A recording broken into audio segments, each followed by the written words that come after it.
밤 이렇게 시간이 안 가는지 정말 버스 안에서 going 이불 속에서 going 은 언제나 너에게 going. Assalamualaikum warahmatullahi wabarakatuh. Oke, di sini aku bakal jelasin mengenai siklus dan kebiasaan hidup nyamuk.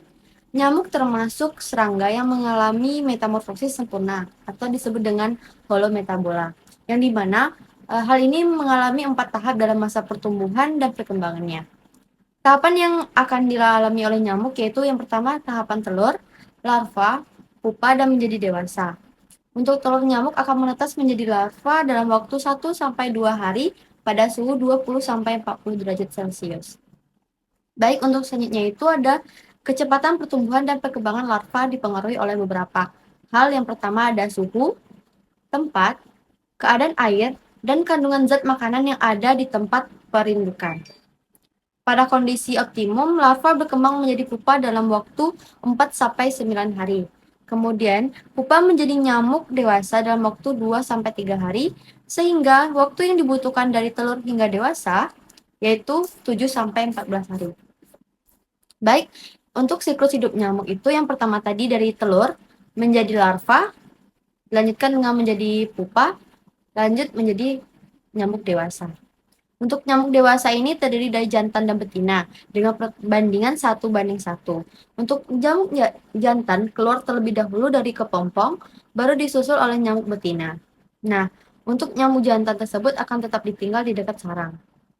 Sampai nyamuk betina keluar dari kepompong, setelah jenis betina keluar, maka nyamuk jantan akan langsung mengawini betina sebelum mencari darah. Nah, untuk selama hidupnya, nyamuk betina hanya sekali kawin. Dalam perkembangan telur tergantung kepada beberapa faktor antara lain temperatur dan kelembapan serta spesies dari nyamuk. Untuk selanjutnya itu ada telur nyamuk. Nyamuk biasanya meletakkan telur di tempat yang berair. Pada tempat yang keberadaannya kering, telur akan rusak dan mati. Kebiasaan meletakkan telur dari nyamuk berbeda-beda tergantung dari jenisnya. Jenis yang pertama itu ada Anopheles. Akan meletakkan telurnya di permukaan air satu persatu atau bergombolan, tetapi saling lepas telur. Anopheles mempunyai alat pengapung. Untuk beberapa yang lainnya itu ada Culex dan Aedes, yang dimana untuk letak telur nyamuk itu berbeda-beda. Stadium telur ini memakan waktu 1-2 hari. Untuk selanjutnya itu jentik nyamuk. Pada perkembangan stadium jentik adalah pertumbuhan dan melengkapi bulu-bulunya. Stadium jentik memerlukan waktu 1 minggu.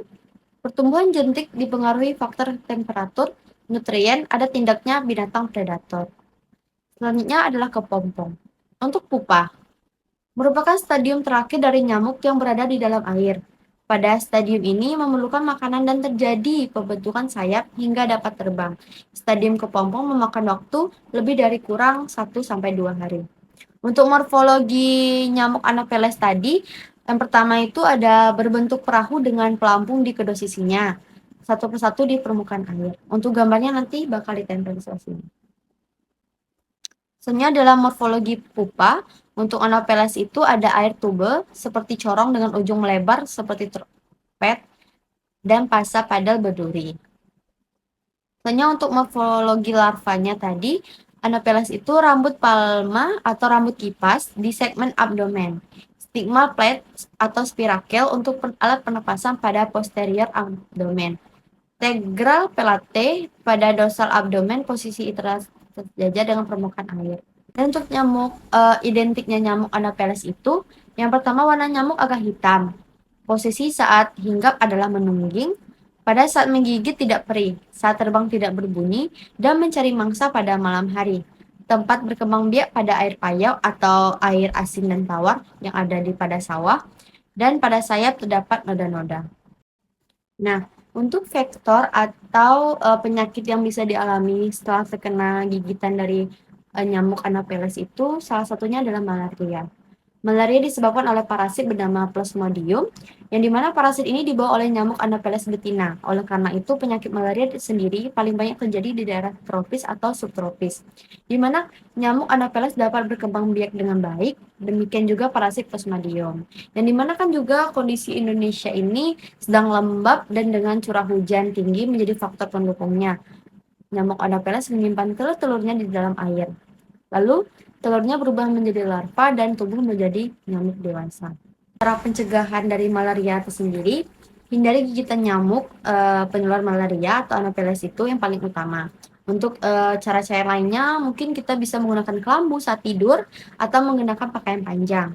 Yang kedua, bisa mengoleskan tubuh badan dengan minyak serai atau minyak kayu putih, dan bisa menyemprotkan obat nyamuk seperti Baygon atau gimana di sekitar kamar. Terus gunakan obat anti nyamuk bakar, dan boleh juga kita memasang kawat kasa pada jendela dan lubang ventilasi rumah, dan menempatkan kandang ternak terpisah dengan tempat tinggal. Dan untuk kegiatan lain pada kepadatan nyamuk Anopheles ini, mungkin bisa melakukan kegiatan bersih-bersih rumah di sekitar rumah, bersihkan parit dan selokan agar tidak terjadi gedangan air, dan mengeringkan genangan air yang diperlukan. Dan jangan biarkan ada air yang tergenang di sekitar rumah. Mungkin itu saja penjelasan saya mengenai nyamuk Anopheles. Sekian dari saya, terima kasih. Wassalamualaikum warahmatullahi wabarakatuh.